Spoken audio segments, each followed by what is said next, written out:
ಆತ್ಮೀಯ ಕನ್ನಡದ ಬಂಧುಗಳೇ, ಅಪಘಾತವಾಗಿ ಕಾರು ಗಜುಮ್ಕೊಂಡಿದೆ. ಹಿಂದೆ ದ್ವಿಚಕ್ರ ವಾಹನದವ್ರಿಗೂ ತೊಂದರೆ ಆಗಿದೆ, ಏಟಾಗಿದೆ, ಪೆಟ್ಟಾಗಿದೆ. ನೋಡಿ, ಎಲ್ಲ ಮುರಿದು ಚಿಂದಿಯಾಗಿ ಬಿದ್ದಿವೆ.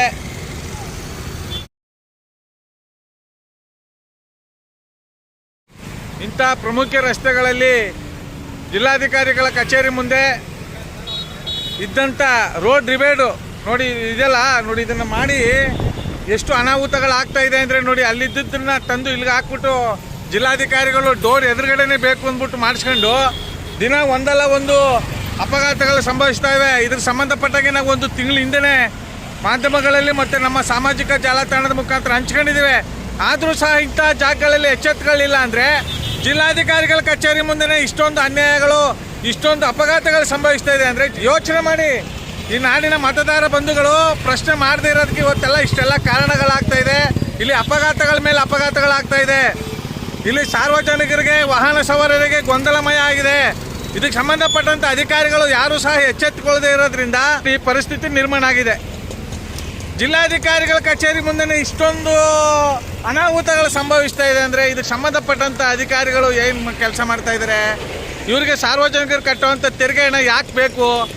ಇವರು ಯಾವ ಆಧಾರದ ಮೇಲೆ, ಯಾವ ಸಂವಿಧಾನಬದ್ಧವಾಗಿ ಕೆಲಸ ಮಾಡ್ತಾ ಇದ್ದಾರೆ ಅಂತ ನಮಗೆ ಅನುಮಾನ ಬರ್ತಾ ಇದೆ. ಸಂಬಂಧಪಟ್ಟಂಥವ್ರು ಈ ಕೂಡಲೇ ಜಾಗೃತರಾಗಿ ಈ ರಸ್ತೆಯನ್ನು ದುರಸ್ತಿ ಪಡಿಸಬೇಕು ಅಂತ ನಮ್ಮ ಮೈಸೂರು ಹೃದಯವಂತ ಕನ್ನಡಿಗರ ಬಳಗದಿಂದ ಆಗ್ರಹಿಸುವುದ್ರ ಮೂಲಕ ಒತ್ತಾಯಿಸ್ತೇವೆ.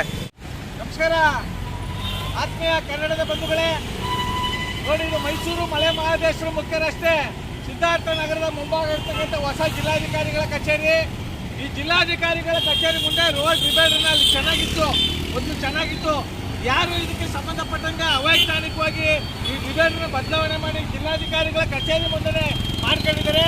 ಆದರೆ ಇದಕ್ಕೆ ಸಂಬಂಧಪಟ್ಟಂಗೆ ಒಂದು ಸಿಗ್ನಲ್ ಇಲ್ಲ, ಮತ್ತೆ ಸುರಕ್ಷಿತವಾಗಿಲ್ಲ. ವಾಹನ ಸವಾರರು ಮತ್ತು ಪಾದಚಾರಿಗಳಿಗೆ ಈ ತಮ್ಮ ಪ್ರಾಣವನ್ನು ಕೈಯಲ್ಲಿ ಒತ್ತೆ ಇಟ್ಟು ವಾಹನ ಚಾಲನೆ ಮಾಡುವಂಥ ಪರಿಸ್ಥಿತಿ ನಿರ್ಮಾಣ ಆಗಿದೆ.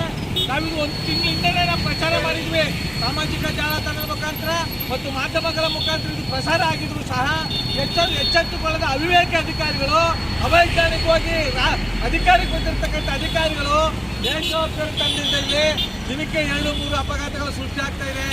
ಈ ಸಂಬಂಧಪಟ್ಟಂಗೆ ಇವಾಗೂ ಒಂದು ಅಪಘಾತ ಆಗಿದೆ. ಸಂಬಂಧಪಟ್ಟಂಥ ಅಧಿಕಾರಿಗಳು ಕೂಡಲೇ ಜಾಗೃತರಾಗಿ ಎಚ್ಚೆತ್ತುಗಳಿಲ್ಲ ಅಂದರೆ ನಮ್ಮ ಮೈಸೂರು ಹೃದಯವಂತ ಕನ್ನಡಿಗರ ಬಳಗದಿಂದ ಕಪ್ಪು ಬಟ್ಟೆ ಧರಿಸಿ ಉಗ್ರವಾಗಿ ಹೋರಾಟ ಮಾಡಬೇಕಾಗುತ್ತೆ ಅಂತ ಹೇಳ್ತಾ ನನ್ನ ಮಾತನ್ನ ಸಮರ್ಪಿಸ್ತಾ ಇದ್ದೀನಿ. ಜೈ ಕನ್ನಡಾಂಬೆ, ಜೈ ಕನ್ನಡಗಳು. ನಮಸ್ಕಾರ, ಧನ್ಯವಾದಗಳು. ರೆಡ್ ಬಟನ್ ಒತ್ತಿ ಫ್ರೀ ಸಬ್ಸ್ಕ್ರೈಬ್ ಆಗಿ, ಆಮೇಲೆ ಮಾತ್ರ ಮರಿಬೇಡಿ.